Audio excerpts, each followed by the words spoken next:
Before I even start the video, because I know most people won't stick around to the end of a 13-minute long video of rambling and horrible editing, the links to the petitions and Accursed Farm's full video will be in the description below. Please check them out. And I should add that since I've never done a video like this before, it's probably going to be all over the place. I'll try to make it as concise as possible. And there's a good chance that I probably won't make an update video on this because I'm never really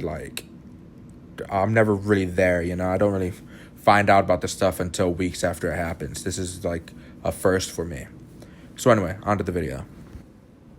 This is completely different than the videos I usually make, but it's a pretty important topic for anybody that's ever owned a game in their life.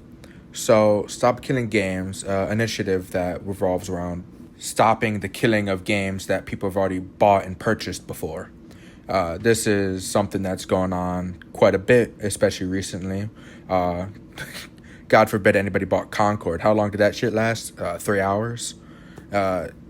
These games have been removed from people's libraries, the stores. They practically bought a ticket to play the game instead of owning the copy of the game. And Stop Killing Games initiative revolves around stopping that practice. I'll show a clip from Accursed Games here on the video he made just a few days ago. As a refresher, Stop Killing Games is a consumer movement to stop publishers from effectively destroying video games they have already sold to customers. And that's this initiative in a single nutshell. There's nothing to argue about because it's a good thing all around for any gamer anywhere. This is a good thing for anybody that's ever bought a game anywhere. Imagine how you'd feel if you bought food at a restaurant and that shit was taken from you because they're like, oh, it's off the menu now. We don't serve this anymore, so you can't eat this in our restaurant. Like, you'd be pretty fucking pissed off, right? Like, it's a pretty shitty analogy, but I'm running out of words here. I'm an idiot. Anyway, this movement was gaining traction about a year ago, but somebody named Pirate Software, it's not the real name, but Pirate Software released a video on it, and it pretty much killed the momentum. They first did a stream on this, and then a video, and another video later on, but the problem is they got everything wrong in both their stream and their videos. It makes no sense because all you have to do is read the first line on their fucking website. Now, here's the problem. Because Stop Killing Games initiative is dying, it's near the end, barely a month left. July 31st is when the petition is going down in the EU. Now, Accursed Farms was made this video in hopes that the initiative would pick up and to clear the dirty air that Pirate Software threw on to the initiative. And he wasn't talking about it originally when the videos first came out months ago because he didn't want to cause drama surrounding the initiative and make it seem less of a real initiative and more of a drama farm. So, since this is a very real thing, he's now trying to scrape out of the hole that Pirate Software dug him into. This video came out right as we were building momentum. Then, except for one boost in Germany, the signatures started drying up like clockwork. Ford does not understand what Stop Killing Games is. Here it is in his words. So for those who don't understand, the Stop Killing Games initiatives is basically, we don't want single-player games to have DRM that the developers can turn off and thus render the single-player games inactive anymore. This is what they want to change. They need to be specific that they're talking about single-player games that do not need a server to support them. No. And as much as they want it to be about specifically games where it is a single-player game that has always online functionality, it would impact every live service game that exists, instead of just targeting single-player, always online games. No, that's not what it is. Stop Killing Games includes single-player games, but nothing about it is specific to them. He completely made that up, and I have no idea where he got that impression. It's the first line on the website. Stop Killing Games is a consumer movement started to challenge the legality of publishers destroying video games they have sold to customers. But the movement includes all this stuff from earlier, and he was mostly talking about the initiative. Now, I have no idea where the fuck Pirate Software got his ideas from, but that was in his stream. In his stream, he could write it off as, oh, I've misunderstood their whole movement, that's my fault, and then he could have rectified that mistake in a video. The problem is he made a full-length video further putting down the initiative. The main point of the initiative isn't solely for single-player games, it's also for online games as well. It's not fucking converting multiplayer games into single-player games like Pirate Software claims numerous times. No, instead what they want is to have these companies put end-of-life plans in for games that they have sold so the consumers can continue running them without the support of the companies. And I think that is totally fair. If you buy a game, you're going to want to continue playing it even after the original company's like, no, fuck you, we're done. Like, people that liked Concord, the 3 people in the whole world, were probably pretty upset when Concord went off the market. It was probably like 2 weeks later, but it felt like a fucking week, tops.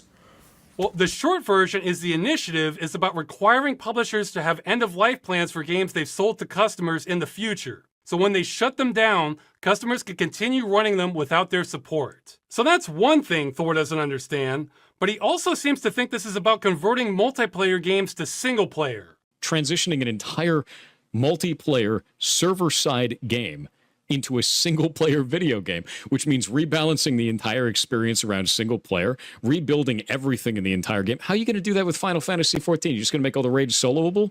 Imagine the day that World of Warcraft shuts down, and suddenly you have to make it a single-player game for every individual that ever bought the game. That's what they're asking for. No. Because they would have to sunset live service games as a single-player experience. The idea that suddenly you need to make every single live service game playable single-player offline? No, dude. Correct. No. Now, that's so fucking weird. That would be unreasonable if that's what the initiative was asking for. But they're obviously fucking not. It's the first line of their fucking website. It's multiple times throughout the website. It's also listed that that's not what they're fucking going for. So I don't know. I really don't know where Pirate Software gets his ideas from. But it's absolutely fucking mind-boggling. And what gets me is that there's a few times where Pirate Software was pretty close, as you'll soon see, in getting to what the initiative was actually about. And it just went over his fucking head. I don't get it. I don't get how it's possible. Nowhere in there does it say that it's directly targeting always online single-player games. Oh, he's so close. He's so close to getting it. It is vague, and because of that, it will impact. He never has that light bulb moment. Well, he is correct in that statement. It's almost as if that's not what the initiative is asking for. I'm sorry for regurgitating the same thing over and over again, but it's quite literally the most important thing about this initiative, that they're not asking something super unreasonable of the companies that have produced these games. They're just asking for them not to, shove your face in their fucking asshole and make you smell their farts and say it tastes good. Because when they take away your shit like this, that's practically what they're asking for. They're treating you like a fucking dumpster. Like what you want, what you own doesn't matter, and that they can take it away without a second thought. You don't own nothing. That's what they're asking for, basically. Every time they take a game off the market without adding an end-of-life plan or anything like this, they're practically telling you that what you own and what you want is worthless. I mean, that's how it feels to me as a consumer of games myself. I mean, when Destiny started sunsetting all their shit and, DLCs that you've paid for, the first 3 DLCs that came out, I don't even remember their fucking names anymore. For Destiny 2, they got rid of all that shit. And I'm not up to date with anything Destiny related to anymore. I've stopped playing that shit years ago because of all the weird stuff that was going on. But they just got rid of it, It made no fucking sense to me at the time, but the moment they did, I realized that we're in for one fuck of a ride, with the gaming industry. They're kind of just pissing on you and expecting you to fucking bathe in it. Anyway, moving on. So, Accursed Farms here continues talking about the video that Pirate Software made and how he got just about everything wrong about the initiative. Pirate Software was saying in his video that they were advertising single player games wrongly, and that's what the initiative was upset about, which is not fucking it at all. Our problem is not with licenses failing to inform people. Blizzard says they can take away your purchase for no reason. That sounds pretty clear to me. Our problem is those terms are so hostile to consumers and the medium that they should be taken off the table entirely. This needs regulation. Forget video games. If you look at basic commerce for hundreds of years, when you paid money, you either got to keep what you paid for, or if it was a service, you were told when your access ends. The vast majority of online-only games do neither of those. And obviously, Accursed Farms here is completely correct. The online games do not tell you, or any game doesn't tell you when your service ends. They can just take it from you without announcing the fact that they're taking it from you. Now, this term in the contract or agreement is completely fucking bogus, you know? That's what they're trying to stop. They're trying to make it so the rule changes to the point where they can't do this to you. And I don't know why some people find that so annoying. I don't know why so many people dick ride the companies and say, no, it's a good thing. It's their stuff. You can't fucking, tell them what they can and can't do when they also probably paid money for it. Like, what kind of mentality is that?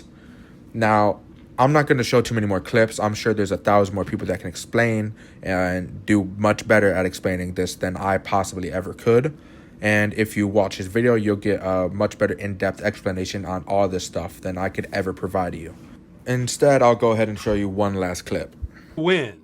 If we lose, in other words, all 5 of these avenues get shot down, well, then things are going to be almost exactly like they are right now. Except then there will be no pretending we have consumer rights. If you're a gamer, it will be codified into law that you're a consumer chattel who doesn't deserve to keep what you buy. Or if you're renting, informed of how long you get to rent. So, cool. The games industry brought back one of feudalism's greatest hits.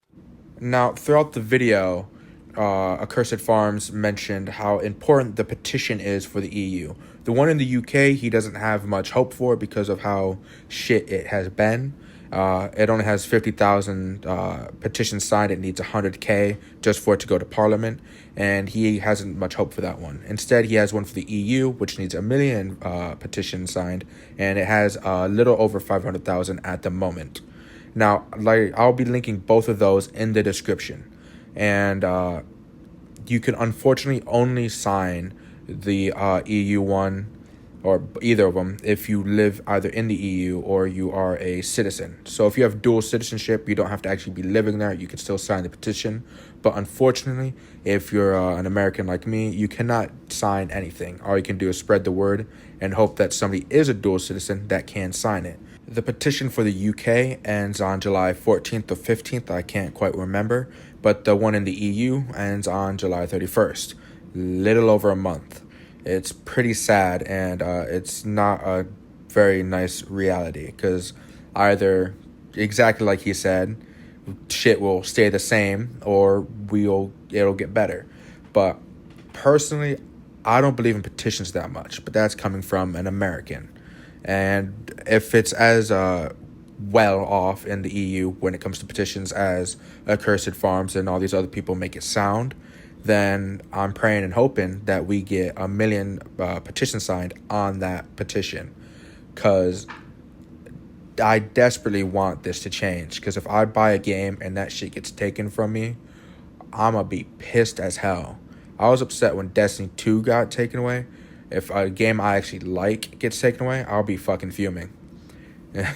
I'm solely motivated by personal reasons right now.